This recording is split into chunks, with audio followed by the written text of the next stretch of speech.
Hey guys, and welcome back to White Tigers Rising. I hope you guys are enjoying the new format, some of the new graphics and things like that. I'm slowly figuring things out and kind of editing episode by episode, so you'll notice, new features coming, things getting better. So hopefully over time things continue to improve and we kind of hone in on some better form and format and get all the adjustments right. But so here we are in today's episode. I accidentally went 2 games farther than I wanted to because I was really into what I was doing. So this is going to be kind of a big episode because we have a lot of games to look at. Just some quick highlights. You'll see we are 17th in the table with a game in hand. So we have the ability to go up as high as sort of, 10th through 12th where we've been hovering. We're currently in 17th. We're a little over a point a game now, which is really where I want to be. So I feel like we're going to end up being safe as long as we can keep this up. As you can see, as much as I harp on my fullbacks in the defense, we have the second best defense in League 2 at the 1/3 mark here. Our offense is kind of struggling. Hopefully in the next episode I have a new face to show you. As you can see, we've overcommitted on our spending. But I am hoping that he's going to be a bit of the salvation, but I'm not going to reveal that to you until he shows up. So hopefully he does. I just wanted to give you a quick look. Ooh, I'm sorry. League stats, what's going on? Goal leader is Mikko Virtanen with 6 in 13. Assist leader, Adam McGurk with 3 in his six full appearances. Charlie Adams and Fahad Rakawanwe are our pass kings at 83%. Charlie Adams is a bit of a yellow card magnet. Owasi and Phip are our best players. Owasi's just coming back from injury. Phip has played quite a bit for us, and he's been playing very, very well in that respect. So that's sort of what's going on with the squad. So stay tuned, guys, and I'll see you in the first highlight.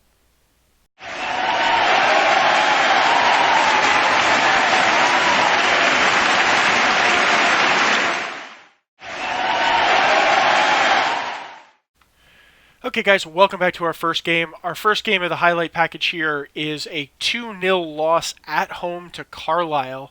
Unfortunately, we played relatively even. We didn't put a lot on target, but we were shooting a lot. Again, foul trouble. Possession was relatively even, but I feel like they were the dominant team. First highlight, Duncan Watmore. You're going to notice we weren't able to clear our lines. As you get in here, the guy to keep an eye on here is Terry Lyons, our fullback. We have him playing in the right fullback position now where he's more natural. Unfortunately, Watmore here, who just got rid of the ball, is going to split the two center backs who are in a good position. And unfortunately, Lyons is going to play him right on sides. As you'll see, has him right on sides, ball's right through, he's all by himself, and he beats Lloyd Allison for the first goal. Okay. The second one, again, we have a bit of set-piece trouble. It's getting better, but header, we failed to clear. Rakawamwe can't get it. Watmore buries it in the back of the net, and we drop down 2-0 on the day. So not much more in that one. Again, a little bit in terms of laziness from the fullback position caused some trouble.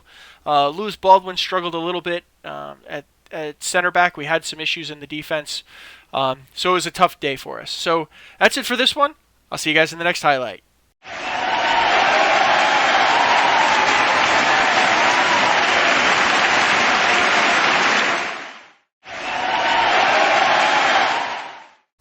Okay, guys, we're here for the 3-0 road victory against Gillingham. These guys were, when we looked at the points last season or last time, these guys were in 9th at the time we played them. I was really hoping that we were going to beat Carlisle since they were below us in the table last time, but we ended up getting beat fairly efficiently. The team rebounded wonderfully in this game. Foul-wise was a lot more even. We dominated possession. We were a lot more clinical. We put a lot more shots on target. We converted a little less than 50% of the shots, putting 3 goals in on 7 on target. We only put 50% of the shots on target, but we were much better than them. They were only 2 for 18 on that one. So Tom Phipp got the scoring early in this one. Just boom, free kick, set piece, bang. I believe that's the first free kick goal we've had this season, and it was really nicely done.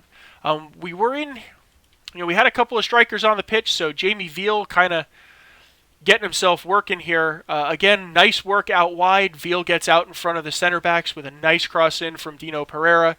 Puts us in front 2-0. And then Mikko Virtanen finishes it off at the end here.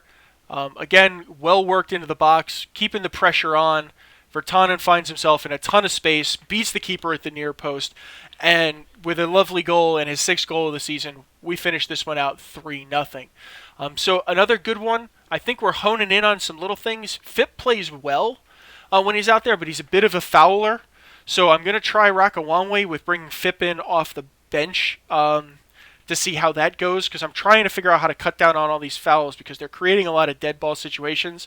And as you can see, free kicks, counter, and crosses and that aren't exactly our strong suit, to say the least. So that's it for this one, guys.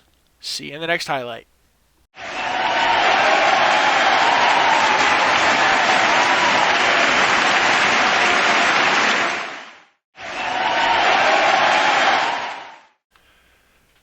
Okay, guys, so this was the home match against Exeter City. We ended up winning on penalties, so we seem to be making a little bit of a habit of this in cup competitions, but I'm not going to complain. So this has put us through to the quarterfinal of the Johnson's Paint South side for the Johnson's Paint Trophy. So I'm really happy that we're actually making progress in a cup competition, especially one that we've never competed in before. I feel like the this competition a lot like the FA Trophy competition when we were down in the Vanarama South and the Vanarama National League is really one that, while we're at sort of the League 2, League 1, is one we can actually focus on trying to win to kind of add a little bit of hardware to what we're doing, and to help make a few bucks to offset some of the financial complexities that coming up this high is started to introduce to the club. But anyway, this was a relatively even game. I was a little disappointed because we did go out in front early and we did let one in late. We dominated for a lot of the game, but we let them back into the game late, unfortunately, on that one. So as you can see, 6 shots on target out of the 9 we had, but we could only convert 1, which is when I started thinking about the fact that we needed to do something about our striking role a little bit, because we're just not getting as much conversion. So Wes McDonald again coming up big for us. McGurk finds him in here. He just turns and buries that shot with power in the far corner. Nothing the keeper's going to do about that one, and puts us ahead 1-0 in the 30th minute. Unfortunately, Anthony Molly gets Exeter that vital goal, and again it's the problem. Just a nice cross. He comes screaming out. Fullback falls asleep while he's marking him. Unfortunately, lets him get out in front there, and not much Lloyd Allison's going to do, and he puts it in on there. I'll spare you the shootout. We ended up winning 4-3. We blocked 2 and missed 1 ourselves in that one. But so we're, like I said, we're through to the quarterfinal in the South for the Johnson's Paint Trophy. I'll see you guys in the next highlight.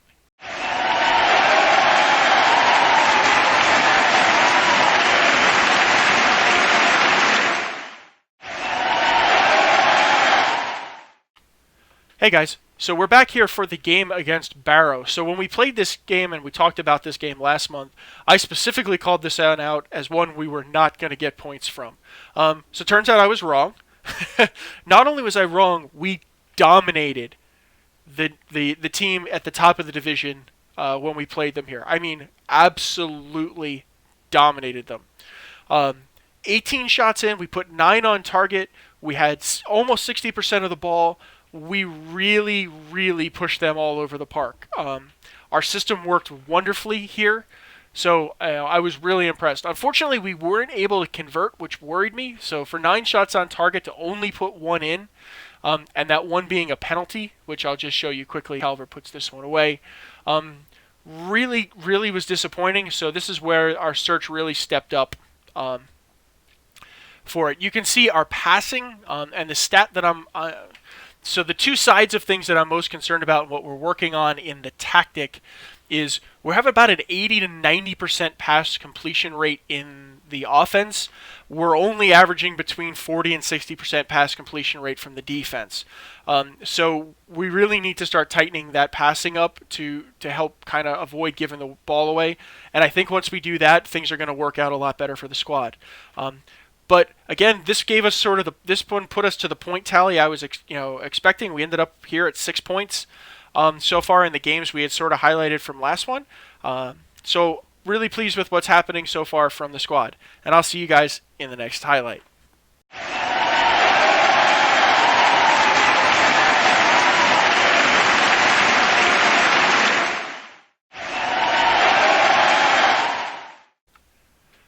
Okay, guys, welcome back to the Barnet game. So these guys were down in 20th when we played them, and this was one of the games I had highlighted as one that I felt that we really could win. Again, turns out I was wrong. We got absolutely smashed in this one. We just could not put anything on target. Unfortunately, we had 4 shots, 2 on target. We really couldn't do anything. We were pretty even with possession, but we really couldn't do anything about it. Again, which was really disappointing.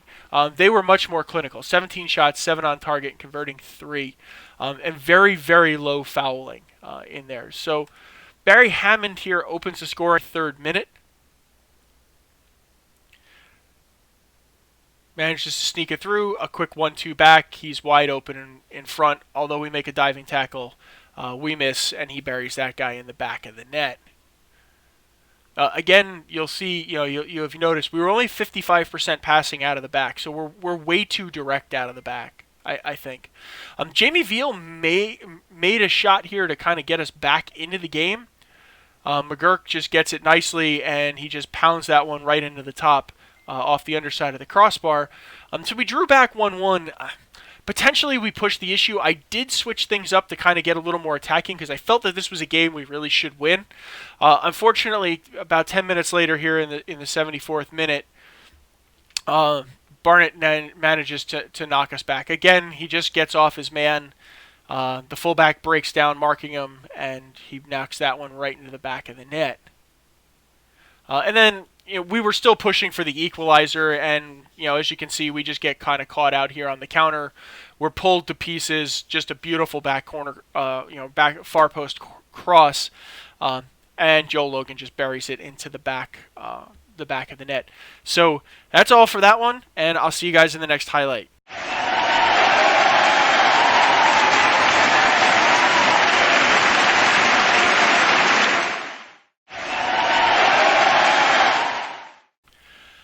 Okay, guys, so our next to last game and highlight for the episode here is against Accrington Stanley. Unfortunately, there's nothing really to show you. We drew 0-0 on the road at the Crown Ground, which I was happy with. We didn't put a single shot on target the whole game. We did manage to hold more of the ball, but we just weren't able to do anything with it. The flip side, we managed to keep them out, which was really big. So they were all over us in terms of shooting. Their countering was relatively effective, but Allison, as well as the back four, really put in a good game and managed to keep it. We just couldn't get anything going up front, no matter how hard we tried.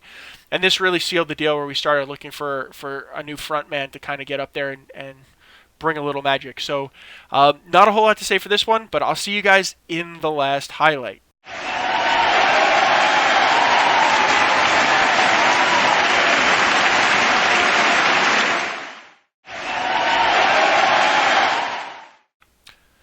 Okay, guys, we're here in the last highlight, so unfortunately no feature highlight game because the last game produced a 0-0 dud. We woke up a little bit more, so I'll kind of put us through it. Maybe, you know what, we will jump in and look at some of the highlights. No goals, unfortunately, but a 0-0 draw at home against Bristol Rovers, who are a little bit bigger of a club, who have had some experience up higher. I'm happy with the possession element of things. We put shots on target. We just, again, weren't able to convert. Which was really disappointing. So I'm going to jump it on to extended. We'll take a look at the highlight. But again, there's not a tremendous amount to kind of talk about here. We were solid defensively, so 2 clean sheets in a row. But the goal scoring elements were worrying me, and that's really what's got me concerned. We put some good stuff in. Again here, Veal wide open, just unable to convert a couple of shots in a melee in the box, but he had a good clear opportunity there and just really couldn't do anything. We created 1 clear-cut chance and 6 half chances, and I would have expected with that kind of production and creativity we could have done something, which has led me to sort of really push the issue for finding a striker that's going to do something. Again, you'll see in the stats on the side there while the highlights playing. Offensively, we're really, really efficient with our passing in the final third. We're not doing stupid things. Again, you'll see Veal wide open with a good opportunity and just puts it right off the keeper there.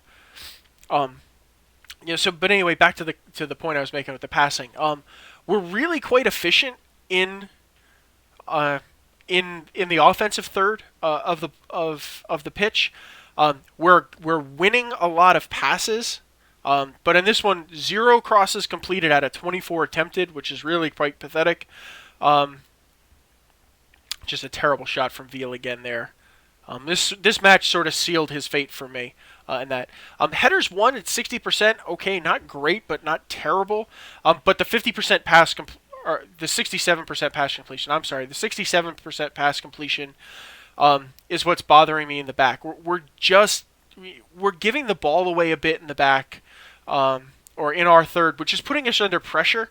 And unfortunately, we have some vulnerabilities back there, and by giving the ball away, we're allowing ourselves to be exploited. So that's really what we're going to be looking to tighten up. Things in the system we're going to change. So Veal, again, another wide open opportunity where we can't make anything out of it. Again, we get it in there. Another good opportunity. Nothing's doing of it. So we're going to be looking to tighten up. I think tactically we're going to be moving away from limited fullbacks to fullbacks, in that I want to be able to have the opportunity to provide some instruction to tell them not to just heap the ball out. I think that's a part of what's causing us trouble.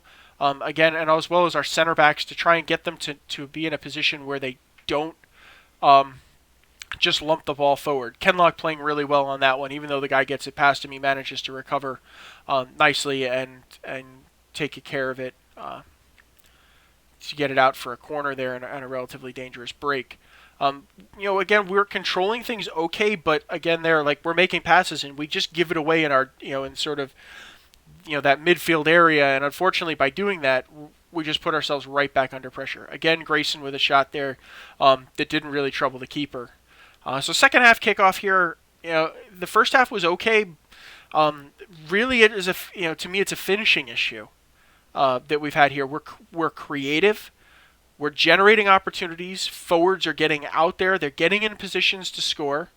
We're out here in our 4-4-2, so we have 2 strikers up there. We're putting them in positions to have shots and to have chances. Again, here, Veal unable to take advantage of a good ball over the top there. Just can't bring it down and do anything with it. But we're able to control the possession, and then we give it away cheaply. And now we're under pressure here, as they counter sort of really quickly on us. A dangerous one in there, but thankfully, Allison comes to our rescue. We're going to need to stop relying on him constantly to be there, in the rescue, because if he has an off day, it has the potential to be really bad for us.